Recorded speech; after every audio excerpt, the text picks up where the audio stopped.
মুম্বাইয়ের মুলন্ড এলাকা থেকে উদ্বেগজনক খবর।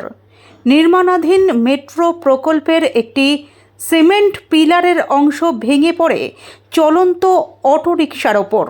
এই ঘটনায় অন্তত 4 জন আহত হয়েছেন বলে জানা গিয়েছে। আহতদের দ্রুত উদ্ধার করে হাসপাতালে ভর্তি করা হয়েছে। বর্তমানে তাদের চিকিৎসা চলছে। ঘটনাটি ঘটে শনিবার দুপুর 12:20 নাগাদ মুলন্ডের LBS রোডে জনসন অ্যান্ড জনসন কারখানার সামনে।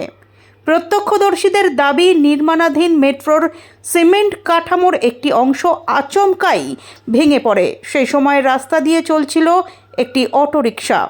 পিলারের স্ল্যাবটি সরাসরি অটোর ওপর পড়ায় 3 চাকার যানটি কার্যত দুমড়ে মুচড়ে যায়। পাশাপাশি একটি গাড়িরও অংশ ধ্বংসস্তূপের নিচে চাপা পড়ে। পুরকর্তারা জানিয়েছেন, অটোরিকশায় থাকা 3 থেকে 4 জন আহত হওয়ার আশঙ্কা করা হচ্ছিল। পরে আহতদের সংখ্যা অন্তত 4 জন বলে জানা যায়।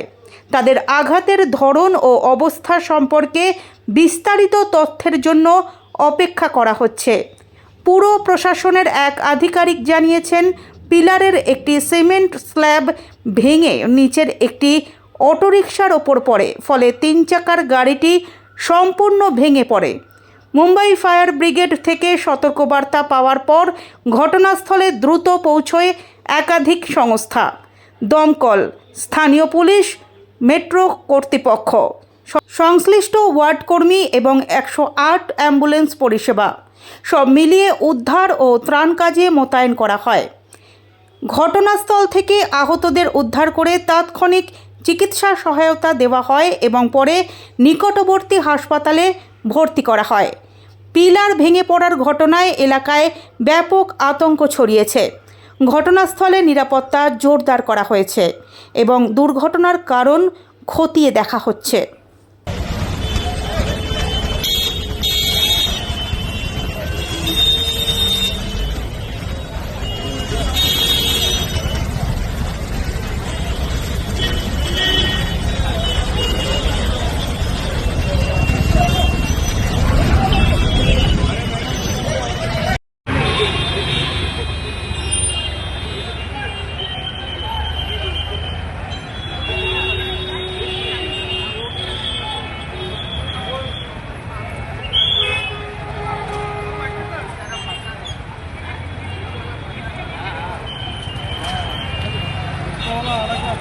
अडकलंय. अँगल पडला ना वरून.